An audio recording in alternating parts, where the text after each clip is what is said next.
બોરસદ તાલુકાના અલારસા દૂધ મંડળીના ભ્રષ્ટાચાર ઉપર ઉઠેલ વિવાદ પાછળ રાજકીય તેજોદ્વેષથી વિવાદ ઊભો કરવામાં આવી રહ્યાનો સ્થાનિકોનો સૂર। 3 વર્ષ પૂર્વે બોરસદ તાલુકાના અલારસા દૂધ ઉત્પાદક સહકારી મંડળીના તે સમયના પ્રમુખ અને હાલના બોરસદ એપીએમસીના પ્રમુખ અશોક મહેડા સહિત ડેરીના સભ્યો દ્વારા ઠરાવ કરી મંડળીનું નવું મકાન આશરે 93 લાખના ખર્ચે નિર્માણની મંજૂરી આપવામાં આવી હતી, જે પૈકી કોન્ટ્રાક્ટરને 20 લાખ એડવાન્સ ચૂકવણી કરવામાં આવી હતી, જેમાં મોટા પાયે હૈગઈ થયાનો આક્ષેપ કરી સંયુક્ત રજિસ્ટ્રાર આણંદ ખાતે તપાસની વાદી બાબુભાઈ ચૌહાણ દ્વારા કલમ 81 હેઠળ કાર્યવાહી કરવાની અને મનાઈ હુકમને દાદ માંગતા રજિસ્ટ્રાર દ્વારા પૂર્વ ડેરી પ્રમુખ અને વર્તમાન એપીએમસીના પ્રમુખ સહિત 10 સભ્યોને શોકોઝ નોટિસ આપવામાં આવતા વિવાદનો મધપૂડો છંછેડાતા સમગ્ર મામલે સ્થાનિક સ્તરે તપાસ કરતા ભ્રષ્ટાચારના આક્ષેપ પાછળ રાજકીય તેજાદ્વેષ હોવાનું જાણવા મળતા એપીએમસીના પ્રમુખ અશોક મહેડાનો સંપર્ક સાધતા તેઓએ જણાવ્યું હતું કે આ વખતે બોરસદ એપીએમસીમાં ભાજપે ક્લીન સ્વીપ કરતા વિરોધીઓના પેટમાં તેલ રેડાયું હતું, જે મુદ્દાને ઉછાળવામાં આવી રહ્યા છે। અગાઉ અમૂલ નિયામક મંડળની ચૂંટણી દરમિયાન મારી દાવેદારી સમયે આ પ્રકારની હરકત કરવામાં આવી હતી। હવે આગામી સમયમાં જિલ્લા પંચાયત, તાલુકા પંચાયતની ચૂંટણી યોજાનાર હોય વિપક્ષ દ્વારા આક્ષેપના તાતા તીર ઉભા કરી રાજકીય હવનમાં હડકા નાખવાના પ્રયાસ કરવામાં આવી રહ્યા છે। વાસ્તવમાં દૂધ મંડળીના નવા બાંધકામ પૂર્વે કોન્ટ્રાક્ટરને આપવામાં આવેલ 20 લાખ પૈકી વિવાદ ઉઠતા 8 લાખ પરત મેળવી લેવામાં આવે છે, જ્યારે બાકીના 12 લાખ મુદ્દે કોન્ટ્રાક્ટર દ્વારા કરવામાં આવેલ બાંધકામ અટકી જતા થયેલ બાંધકામ પાછળ ખર્ચ થયો હોય, જેને અમૂલના માન્ય એન્જિનિયર દ્વારા પ્રમાણિત કરવામાં આવેલ છે। છતાં મુદ્દાને રાજકીય રંગ આપવાના સ્થાનિક વિપક્ષ નેતાઓના ઇશારે પ્રયાસ કરવામાં આવી રહ્યો હોય સમયે વાદી વિરુદ્ધ કાનૂની કાર્યવાહી કરવામાં આવશેનું પણ જણાવ્યું હતું।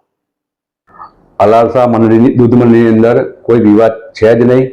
આ એક ઉપજાઈ કાઢેલી વાત છે, જે બે વ્યક્તિઓ દ્વારા આખા ગામને અને સમગ્ર વિસ્તારને આ એક નીચો પાડવાનું કામ છે। અને અલારસા દૂધ મંડળી સારામાં સારી રીતે કામગીરી કરે છે। તમામ સભાસદો, તમામ અમારા બોર્ડ ઓફ ડિરેક્ટર્સ, અમારા કર્મચારીઓ થકી સારામાં સારો એવો નફો પણ કરે છે। પણ છેલ્લા 1 વર્ષથી જે અમે દૂધ ઘર 2 બનાવવા માગતા હતા, એ બાબતે આ લોકોએ ઈરાદાસર અહીંયા આગળ એક વિવાદ ઊભો કરેલો હતો, જે અનુસંધાને છેલ્લી જે અમારી સાધારણ સભા ગઈ ત્યારે સમગ્ર ગ્રામ દ્વારા અમને એવું કહેવામાં આવ્યું કે ભાઈ તમે હમણાં આ કામ બંધ રાખો અને નવેસરથી તમે ઠરાવ કરી અને કામ કરજો। એ બાબતે અમે આ દૂધ મંડળીનું કામ બંધ રાખેલું હતું।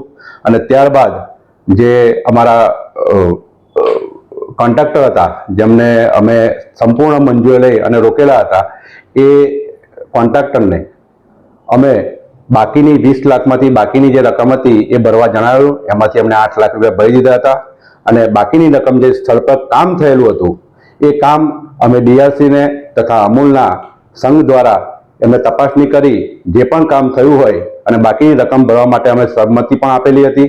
આ સમગ્ર કાર્યવાહી ડીઆરસી દ્વારા તથા અમારા અમૂલ સંઘ દ્વારા પૂર્ણ થયેલ છે। એના રિપોર્ટ પણ આવી ગયેલા છે અને તમામ કામગીરી પૂર્ણ થયેલ છે।